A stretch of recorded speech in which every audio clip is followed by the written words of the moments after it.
Bienvenidos todos nuevamente al aula de cirugía bucal. En esta ocasión vamos a abordar un tema siempre relacionado a lo que son los comportamientos quirúrgicos, pero vamos a hablar del manejo adecuado del paciente a nivel hospitalario, los protocolos que debemos de seguir en la sala de operaciones. Toda esta información se ha sacado por medio de manuales operativos del Seguro Social o de instituciones públicas de salud, tanto de nuestro país como de España y Chile. Es información que está al alcance de todos a través de internet, por si quieren ustedes verificar o ampliar conceptos sobre este tema. Igual les voy a compartir al final la bibliografía de donde se obtuvo toda esta información. Entonces pasemos ya en sí al desarrollo del tema.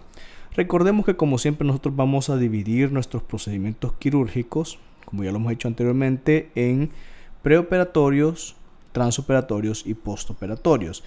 Estos manuales cubren completamente todo lo que son los procedimientos quirúrgicos de una sala de emergencia, una sala quirúrgica. Hablemos en sí de lo que es la cirugía mayor ambulatoria, que es la que generalmente nos va a concernir más a nosotros como odontólogos. No quiere decir que no vayamos a tener incidencia dentro de una sala de operaciones de urgencia, pero estas serán atribuciones más que todo dirigidas al cirujano maxilofacial más que al odontólogo general. Entonces vamos a hablar a grosso modo de información general. Ubiquémonos principalmente a nivel, como repito, de la cirugía mayor ambulatoria. En este caso vamos a hablar del concepto en sí. Esta se caracteriza porque el paciente es intervenido quirúrgicamente sin ingresarlo al hospital, es decir, no pernocta en él, independientemente del tipo de anestesia que vayamos a utilizar, ya que esta puede ser local, regional o general, disminuyendo la estancia en el hospital y reduciendo los costos en la atención del paciente que son sometidos a este tipo de procedimientos médicos. Es decir, pues que el paciente, a pesar de ser intervenido con todas las medidas hospitalarias, no va a pasar la noche en el hospital como en otras circunstancias. Por eso es el término de ambulatorio. Las características principales de este tipo de intervenciones quirúrgicas es que la intervención en sí de los pacientes suele darse sin complicaciones médicas en quirófanos en los que no se efectúan procedimientos sépticos. Reduce la estancia en el hospital donde la flora bacteriana puede ser multiresistente. Reduce las posibilidades de adquirir una infección asociada a la atención sanitaria. Reduce el tiempo de incapacidad y un retorno mucho más fácil y más pronto a las actividades habituales de los pacientes. Las etapas para la ejecución de la cirugía mayor ambulatoria van a ser los siguientes: la selección del paciente, la selección del procedimiento que vamos a llevar a cabo en nuestro paciente, tomar en cuenta las contraindicaciones a las cuales no puede ser intervenido a nivel ambulatorio una persona, la evaluación prequirúrgica, el ingreso y control prequirúrgico, los procedimientos intraoperatorios, la recuperación postoperatoria inmediata, el control del egreso y el control médico final del procedimiento. Y es así como vamos a pasar a las tres etapas que ya hemos dividido previamente en nuestros procedimientos operatorios, hablando primero del preoperatorio. En esta parte del procedimiento vamos a realizar los exámenes requeridos para el diagnóstico clínico, que incluye además los exámenes establecidos como requisito para toda la intervención quirúrgica. El estado clínico va a ser evaluado de acuerdo a los criterios establecidos por la American Society of Anesthesiology, es decir, la ASA. Y es así como un paciente, para poder ser considerado apto para poder ser intervenido por medio de este procedimiento ambulatorio, debe tomar en cuenta los primeros tres aspectos de la ASA. Es decir, debe presentar una ASA 1, ASA 2 o ASA 3, las cuales describo aquí a continuación. La ASA 1 es un paciente sin compromiso fisiológico o sistémico. El ASA 2 es un paciente que sí tiene un compromiso sistémico, pero está controlado o no es incapacitante. Por otro lado, la ASA 3, a pesar que puede haber una o múltiples patologías sistémicas coexistentes y estas pueden ser descompensadas, están vinculadas en relación a la complejidad de la cirugía. En estas tres opciones, el paciente puede ser intervenido quirúrgicamente de forma ambulatoria. Por otro lado, se recomienda no incluir en el programa de la cirugía mayor ambulatoria a niños o niñas nacidos a términos menores de 6 meses y en niños nacidos prematuramente, ya sean menores de 1 año, por el riesgo de presentar apnea postoperatoria. Los niños y niñas deben ser tratados de forma diferenciada a los adultos. En la medida de lo posible, hay que tener espacios específicos para ellos. Deben recibir atención de enfermería, llevando una readaptación al medio en áreas pediátricas con zonas de juegos disponibles. La edad avanzada no puede ser considerada un criterio de exclusión, debiéndose evaluar la edad biológica y el índice de masa corporal, no así la edad cronológica del paciente. ¿Y cómo vamos a medir este índice de masa corporal? Ese se lleva a cabo por medio de esta fórmula, la cual nos dice que este valor está dado por el peso del paciente en kilogramos dividido por la altura al cuadrado, esta medida por medio de metros. Debe ser incluidos los pacientes en todo caso que tengan un índice de masa corporal hasta un techo de 35.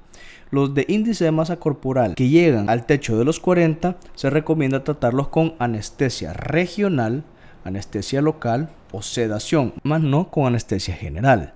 Es una recomendación que se hace por medio de la ASA que hay que tomar en cuenta.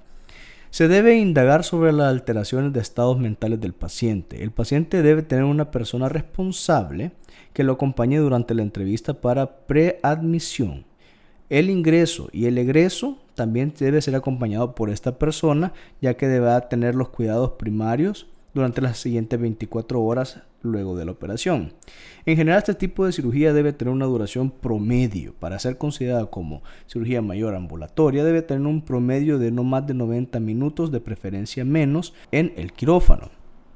Debemos decir que en pacientes mayores de 3 años y adultos se recomienda 8 horas de ayuno de alimentos sólidos y 4 horas de líquidos claros, entiéndase el agua, el té o jugo sin pulpa.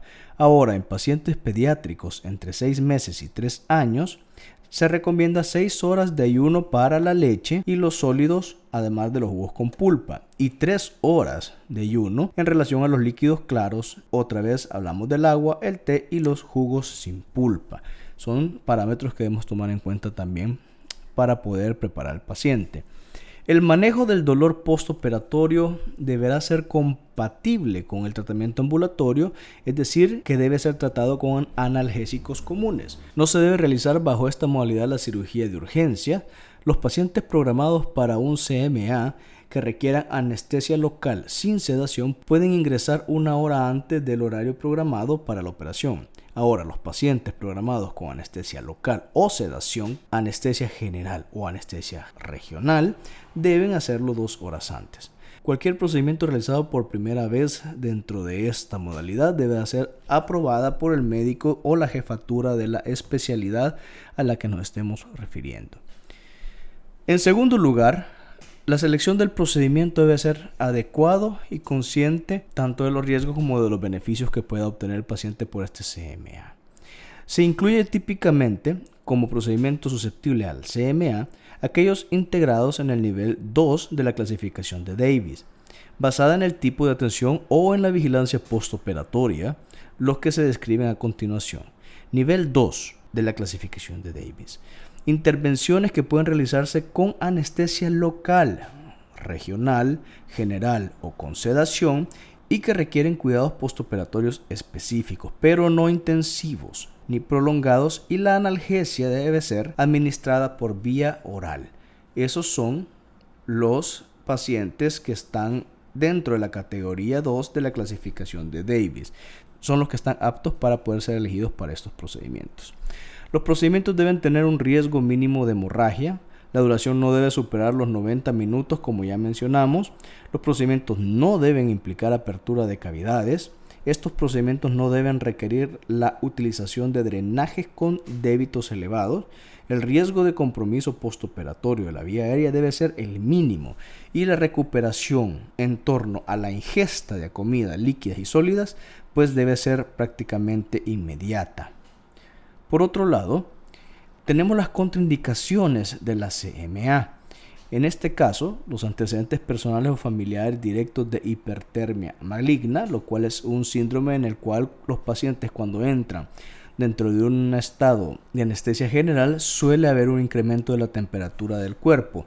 Eso es técnicamente lo que significa la hipertermia maligna. Este es una patología o un cuadro que se da hereditariamente, ya viene de forma congénita, entonces hay que tener cuidado con ese tipo de pacientes.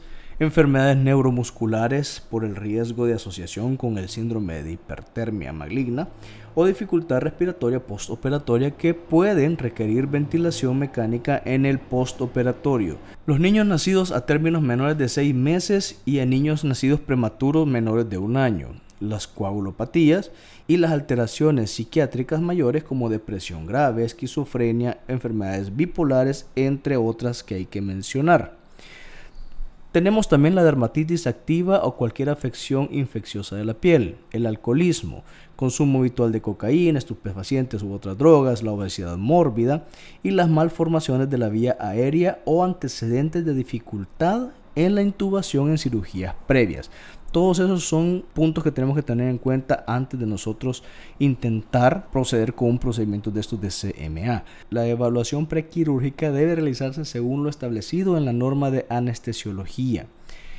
La entrevista preadmisión para evaluar al paciente desde el punto de vista quirúrgico, anestésico y psicosocial, llenar la solicitud adecuada del quirófano por escrito y firmada por el médico tratante. Disponer de los elementos necesarios tales como esfingonanómetro y formularios, entre otros insumos, y proporcionar los datos de carácter general relacionados con la situación social, hábitos y antecedentes incluidos en el formulario correspondiente. Todo esto debemos de tenerlo durante la evaluación prequirúrgica, así como clasificar fisiológicamente al paciente según los criterios que ya vimos de la ASA, explicar en qué consiste esta modalidad de cirugía y entregar las instrucciones preoperatorias de forma escrita. Obtener el consentimiento informado de autorización para la cirugía, preparar al paciente y al adulto responsable con respecto a los cuidados y condiciones que deben cumplir para el regreso del hospital y el periodo postoperatorio en el hogar. Referir al paciente cuando sea necesario al anestesiólogo o al médico tratante. Debemos tomar también los signos vitales, incluyendo el peso, la talla y el cálculo del índice de masa corporal, que ya mostramos cómo se toma. Verificar que el paciente haya cumplido con las indicaciones médicas preoperatorias. Solicitar la firma del paciente es muy importante en el documento que estamos nosotros manejando de forma legal para que nos autorice a que se realice ese procedimiento al término de la entrevista, antes de nosotros empezar a meter manos. Por otro lado, en relación al ingreso y al control prequirúrgico, hay que verificar el cumplimiento de los siguientes aspectos generales. El ayuno adecuado a lo descrito previamente, la higiene del paciente, el baño en su casa, previo a la cirugía y la higiene dental en nuestro caso como odontólogos. Vacuna antitetánica actualizada, una ropa cómoda y práctica, evitar lo que son alhajas y objetos de valor o metálicos. El adulto responsable debe estar presente antes de comenzar el procedimiento. Las documentaciones personales deben estar en línea. El análisis y la evaluación prequirúrgica debe ser completa. Así también, debemos completar la hoja de la historia clínica ambulatoria que contenga interrogatorio y anamnesis. Es importante que lleve la nota del cirujano y del anestesiólogo, así como el control y registro de tensión arterial, frecuencia cardíaca, frecuencia respiratoria y pulso por parte del personal de enfermería o nuestro asistente dental. Revisar análisis de la evaluación prequirúrgica por el anestesiólogo. Revisar el registro del tipo de ASA que presenta el paciente y revisar el registro del tipo de cirugía y anestesia que vamos a utilizar durante el procedimiento. El control del cumplimiento de las indicaciones prequirúrgicas generales y específicas si es que las hubiese. Revisar el registro del consentimiento informado. Indicar el cambio de ropa y su entrega para la cirugía. Esto lo debe hacer el personal de enfermería. Así como colocar accesos venosos con solución endovenosa de acuerdo a lo indicado, ya sea por el médico que va a tratar o el anestesiólogo de turno. Vamos ahora a hablar de la etapa transoperatoria a nivel de quirófano. Cuando ya estamos por operar, vamos a tener en cuenta lo que hemos mencionado en clases anteriores, que son las funciones generales de todos los participantes a nivel interno del quirófano. Todos los que estén presentes en el quirófano y los que estén de pasantes van a tener las funciones que ya previamente hemos hablado en generalidades de la cirugía, pero vamos a recordar un poco nuevamente en esta clase.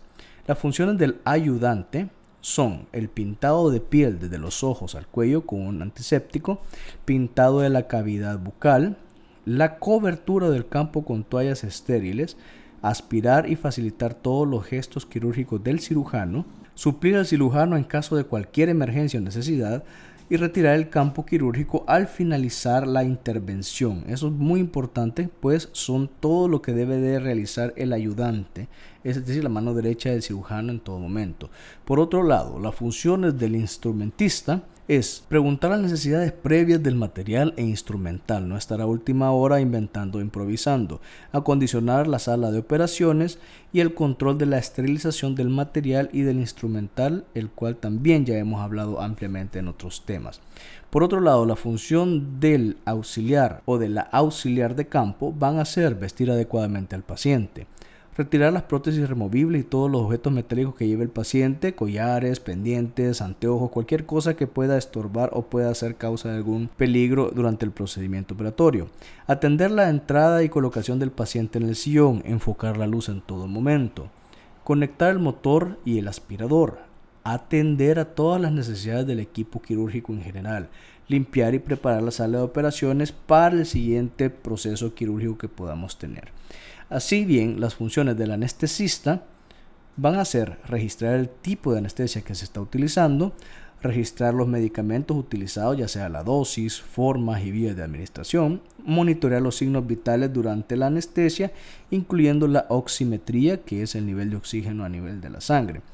Y ya por último, las funciones del cirujano operador van a ser consignar tanto el diagnóstico preoperatorio como el postoperatorio, el registro de la técnica utilizada y la descripción de la cirugía, el registro de las biopsias y estudios especiales solicitados durante la cirugía, llevar un registro minucioso de las complicaciones médicas y no médicas, dando así prioridad a la solución de las urgencias emanadas de dichas complicaciones, la cual también ya hemos tratado en temas anteriores. Vámonos para la parte postoperatoria, la cual no es menos importante que las demás. En este caso, veamos la parte de la recuperación postoperatoria inmediata. El cuidado y monitoreo de los signos vitales debe ser constante en relación a la estabilidad hemodinámica, patrón respiratorio, nivel de conciencia, analgesia y actividad motora. Durante esta etapa de la recuperación se debe disponer de todo lo requerido en caso de complicaciones, incluso prepararse hasta para cuando sea necesaria la resucitación cardiopulmonar. Entonces, por eso es que debemos estar en un ambiente muy controlado si llegase a darse cualquiera de estos incidentes. Por otro lado, el anestesiólogo o anestesista responsable debe conducir y entregar al paciente en el área de recuperación de anestesia inmediata, así como las indicaciones a cumplir. Las indicaciones médicas, esto es bien importante, deben ir por escrito en conjunto con el formulario correspondiente. El personal de enfermería debe recibir y cuidar al paciente siendo la responsable mientras permanezca en el área de recuperación de anestesia inmediata. Entonces tenemos que tener claros todos nuestros cargos para evitar cualquier complicación o la duración de un momento incómodo durante todo el procedimiento. Las frecuencias consecutivas de los controles durante el postoperatorio inmediato van a ser los primeros 15 minutos, controles cada 5 minutos. Luego, pasada la hora, vamos a tener controles cada 15 minutos. Y al final, luego vamos a terminar con controles cada 30 minutos hasta que el paciente termine dado de alta por completo de este sector. Los controles de egresos, ya cuando el paciente va a ser despachado, hay que tomar en cuenta estos aspectos. Este debe ser indicado por el médico responsable, el encargado del procedimiento. El personal de enfermería debe registrar los signos vitales normales y estables, constatar incluso la diuresis si es necesario dentro del rango de lo normal, verificar que hay ausencia de náuseas y vómitos, el dolor debe estar controlado con analgésicos comunes, y el paciente debe estar orientado, lúcido y con capacidad de responder a las indicaciones, así como debe él poder andar y valerse por sí solo, aunque tenga la ayuda de la persona responsable. Se debe entregar las indicaciones e instrucciones del alta de forma oral y escrita, siempre haciendo énfasis en estas dos opciones, de forma verbal y de forma escrita, para que el paciente, si está un poco desorientado al momento que pase completamente los efectos de la anestesia o de la sedación, pueda tener tiempo de leerlos tranquilamente en su casa. Se debe orientar al paciente para que se comunique telefónicamente al hospital en caso de presentar las siguientes complicaciones o anomalías: vómitos en más de 3 oportunidades, dolor que no cede al tratamiento farmacológico indicado, salida de la sangre por la herida donde se ha realizado la operación, el aumento del volumen, temperatura o cambios de coloración alrededor de la herida operatoria, o si hay presencia de fiebre que no cesa con los antipiréticos AINES que se le hayan recetado. Por último, el control médico final debe ser realizado por el cirujano responsable en la consulta ya externa. Constatar la evolución del postoperatorio realizando las indicaciones y curaciones que se consideren pertinentes. El cirujano responsable debe informar acerca de la evolución postoperatoria final al jefe inmediato y llevar registro de complicaciones postoperatorias y de reingresos en caso de que estos se presenten. Y es así como hemos terminado ya con este tema. De verdad que muchísimas gracias. Este será el último tema que vamos a discutir de forma personal entre ustedes y yo durante este curso o este ciclo. Ya sabemos de que tenemos otros temas que ya son colaboración con nuestros compañeros, colegas u otros especialistas. Pero para cualquier duda que ustedes tengan, les repito, esta información está a la mano en internet, es información de tipo pública y la pueden encontrar por medio de esta bibliografía que les comparto a continuación. Así que nuevamente no me queda más que agradecerles su atención y despedirnos hasta la próxima vez que nos encontremos. Espero hayan aprendido mucho y sigamos aprendiendo cada día más. Hasta la próxima.